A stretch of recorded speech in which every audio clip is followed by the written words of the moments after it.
Hello viewers, welcome to my channel. आज हम शिव महापुराण का उमा श्री उमा संगीता का 11वां अध्याय पढ़ेंगे। उससे पहले हमने पिछले अध्याय में पढ़ा था पाप पुण्य बंधन, नरक बंधन, नरक की 28 कोटियां, साधारण नरक गति भोग बंधन। आज हम पढ़ेंगे 11वां अध्याय अन्नदान का महिमा। व्यास जी बोले, प्रभु, पापी मनुष्य को अनेक दुख भोगते हुए यमलोक का रास्ता तय करना पड़ता है। क्या ऐसा कोई उपाय है जिससे यम मार्ग की यात्रा सुखपूर्वक पूरी की जा सके? व्यास जी के प्रश्न को सुनकर सनत कुमार जी बोले, हे महामुने, ऐसे जीव बिना कष्टों के सीधे यमलोक पहुंच जाते हैं। जो दयालु होते हैं और सदा धर्म के मार्ग पर चलते हुए सदैव दूसरों की सहायता हेतु कार्य करते हैं, जो सत्पुरुष ब्राह्मणों को खड़ाऊ या जूते पहनाते हैं, वे घोड़े पर यमपुरी पहुंचते हैं। इसी प्रकार छाता और बिस्तर दान करने वाले आराम से आसन पर बैठकर पेड़ पौधे लगाने वाले वृक्षों की छाया में यमपुर पहुंचते हैं।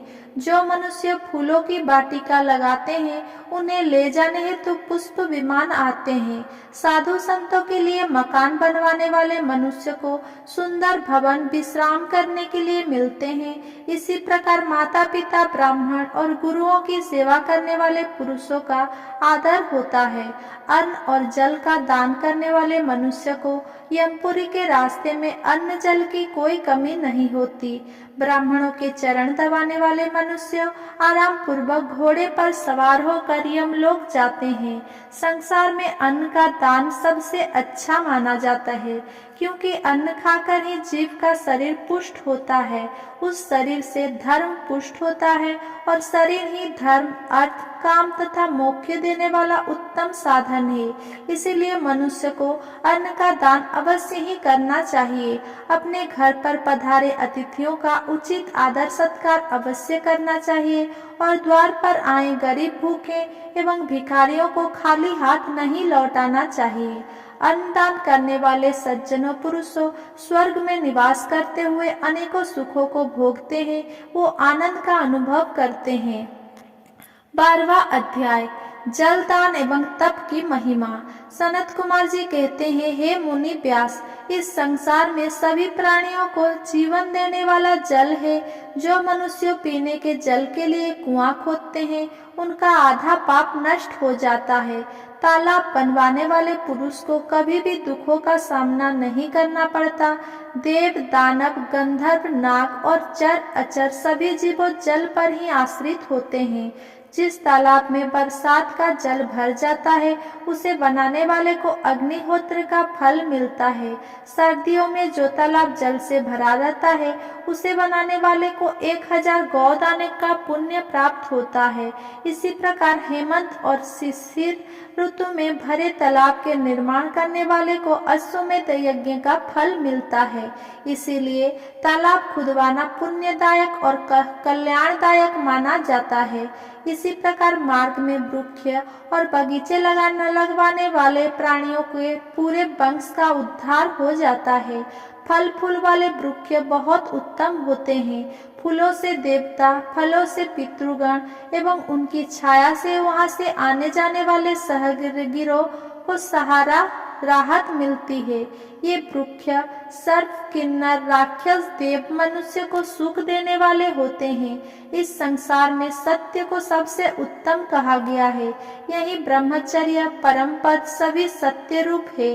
सत्यभाषी मनुष्य तपस्वी, सत्य धर्म का अनुसरण करने वाला सिद्ध पुरुष होता है।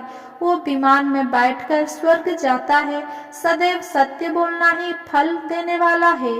तपस्या द्वारा स्वर्ग, यश, मुक्ति, कामना, ज्ञान, विज्ञान, संपत्ति, सौभाग्य, रूप और इनसे अधिक पदार्थ होते हैं। साथ ही मन की सभी कामनाएं अवश्य पूरी होती है। तपस्या के बगैर किसी भी मनुष्य अथवा जीव को भगवान शिव के परम धाम की प्राप्ति नहीं हो सकती। शुद्ध हृदय से त्रिलोकीनाथ भक्त वत्सल देवादिदेव महादेव की तपस्या करने से ब्रह्म हत्या जैसे पाप, महापाप से भी मुक्ति मिल सकती है। ये तपस्या ही सारे संसार को सुख और शांति प्रदान करने वाली है। इसीलिए सुखों की इच्छा करने वाले एवं भोगों और मोक्ष चाहने वाले मनुष्य को तप अवश्य करना चाहिए। 13वां अध्याय पुराण महात्म्य। सनत कुमार जी बोले, हे महामुने, जो ब्राह्मण वेद शास्त्र को पढ़कर दूसरे मनुष्य को सुनाते हैं उन्हें इस पुण्य का फल अवश्य मिलता है। नरक की यातनाएं के विषय में बताकर जीवों को सचेत करने वाले पुराण के ज्ञाता और धर्मोपदेशक को श्रेष्ठ गुरु माना जाता है।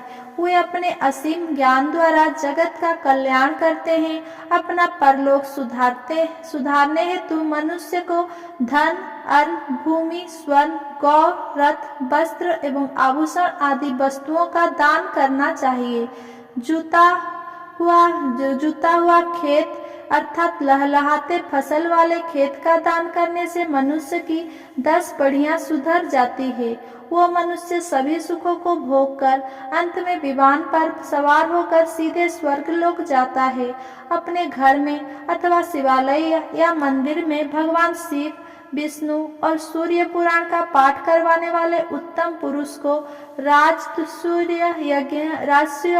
यज्ञ वो अश्वमेध यज्ञ का फल मिलता है।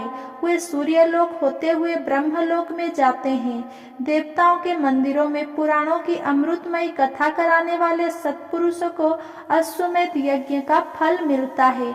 इस संसार में मुक्ति प्राप्त करने की इच्छा रखने वाले मनुष्य को श्रद्धा पूर्वक भक्ति भावना से शिव पुराण की परम पवित्र कथा अवश्य पढ़नी अथवा सुननी चाहिए। प्रतिदिन कुछ समय के लिए शिव पुराण की कथा अवश्य सुननी या पढ़नी चाहिए। इस संसार में अपने कर्मों के बंधनों से मुक्त होने के लिए शिव पुराण का ज्ञान अवश्य प्राप्त करना चाहिए। निरंतर योग शास्त्र का अध्ययन करने अथवा पुराणों का श्रवण करने से समस्त पापों का नाश होता है एवं धर्म की वृद्धि होती है। अध्याय विभिन्न दानों का वर्णन। सुनत कुमार जी बोले, हे व्यास जी, मनुष्य यदि दान के लिए सुपात्र को ही चुने तभी उसका परम कल्याण होता है। गौ, पृथ्वी, विद्या और तुला का दान सर्वोत्तम माना जाता है। अपने घर के द्वार पर आए मांगने वाले अर्थात याचकों को दूध देने वाली गाय, वस्त्र, जूते, अन्न, छाता अथवा भक्तिभाव से श्रद्धा पूर्वक जो भी यथासंभव दान दिया जाता वो परम कल्याणकारी होता है। यही नहीं, स्वर्ण, तेल, हाथी, कन्यादासी, घर, रथ, मणि, गौ, कपिला और अन्न, इस 10 दानों को महादान माना जाता है। इन 10 महादानों को जो भी मनुष्य भक्ति भावना से करता है वो इस भवसागर से अवश्य ही पार हो जाता है। वो सत्पुरुष जीवन और मरण के बंधनों से सदा के लिए मुक्त हो जाता है। त्रिलोकीनाथ देवादिदेव महादेव जी की परम कृपा पाकर उसे भोग और मोक्ष की प्राप्ति हो जाती है। सोने में सिंह रूप में खूर मढ़ाकर वस्त्र, आभूषण एवं अन्य वस्तुओं सहित गाय और बछड़े का दान जो मनुष्य सुपात्र विद्वान ब्राह्मण को करता है उसके सभी मनोरथ की सिद्धि हो जाती है। वो जीव इस लोक में सभी सुख भोग कर शिवलोक को जाता है। उसे लोक परलोक में सभी इच्छित वस्तुओं की प्राप्ति होती है। मन में मुक्ति की इच्छा लेकर किया गया दान अवश्य ही हितकर होता है। इस जगत में तुला के दान को भी उत्तम माना जाता है। तुला दान करने वाले मनुष्य को चाहिए कि वह मन ही मन शिव जी का स्मरण करके उनसे प्रार्थना करें कि वे उसका कल्याण करे। तराजू के एक पलड़े में बैठकर दूसरे पलड़े में अपनी शक्ति के अनुसार द्रव्य भरे और जब दोनों तरफ वजन बराबर हो जाए तो उस द्रव्य को किसी से प्रार्थना करे, किसी सुपात्र ब्राह्मण को दान करे। ऐसा दान करते समय शुद्ध हृदय से कल्याणकारी भगवान शिव से प्रार्थना करे कि हे प्रभु, मैंने बचपन से लेकर अब तक अपने जीवन में जाने अनजाने जो भी पाप किए हैं उन्हें आप अपनी कृपा दृष्टि से भस्म कर दें। हे ऋषिगणों, इस प्रकार तुलादान से जीव सभी पापों से मुक्त हो जाता है तथा सीधे स्वर्गलोक को जाता है और वही निवास करता हुआ सभी उत्तम भोगों को भोगता है। 15वां अध्याय पाताल लोक का वर्णन। सनत कुमार जी बोले, हे व्यास जी, अब मैं आपको ब्रह्मांड के विषय में बताता हूँ।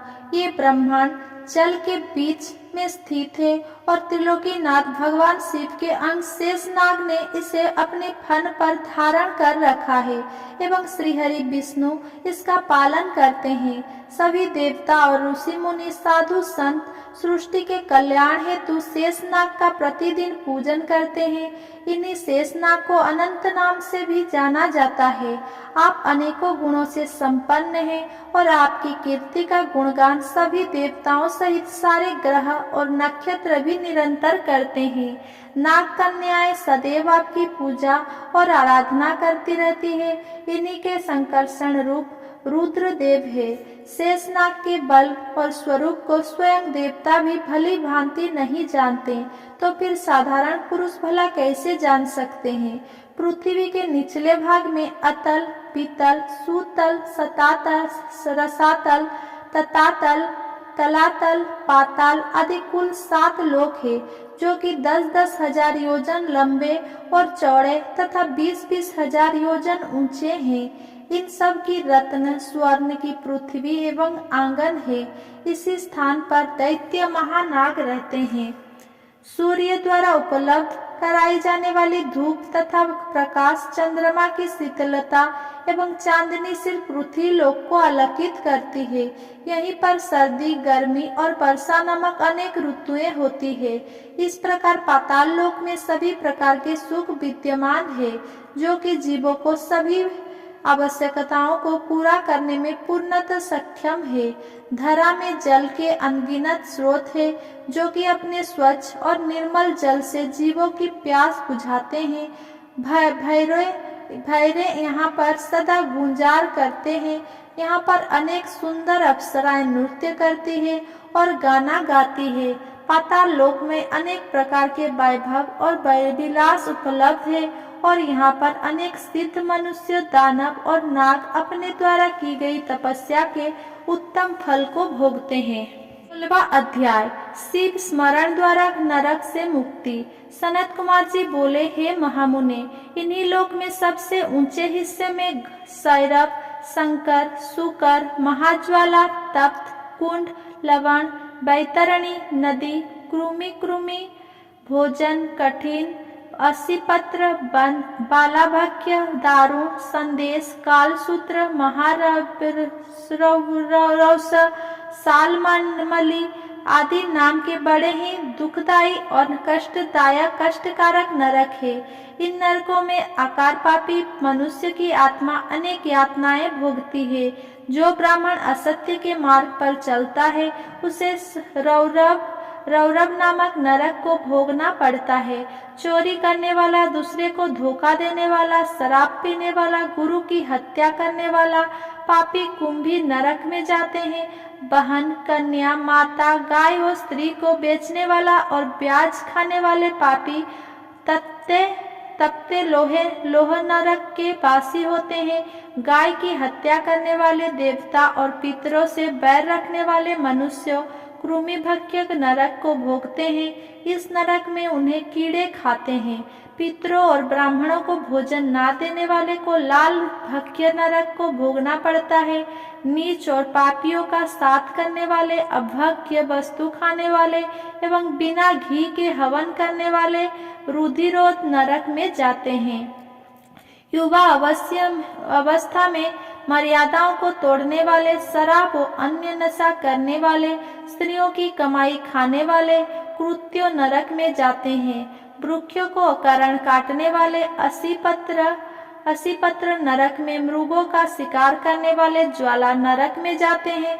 दूसरों के घर में आग लगाने वाले स्वपाक नरक में तथा अपनी संतान को पढ़ाई से वंचित रखने वाले स्वभोजन नरक में अपने पापों को भोगते हैं। मनुष्य को अपने शरीर एवं वाणी द्वारा किए गए पापों का प्रायश्चित अवश्य करना पड़ता है। बड़े से बड़े पापों का प्रायश्चित त्रिलोकीनाथ भगवान शिव का स्मरण करके किया जा सकता है। पाप, पुण्य, स्वर्ग, नरक ये सब कारण हैं।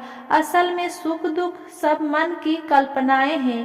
परम ब्रह्मा को पहचान कर उनका पूजन करना ही ज्ञान का सार है। मेरा ये वीडियो आपको पसंद आया हो तो मेरा वीडियो को लाइक कमेंट शेयर करें एंड मेरा चैनल को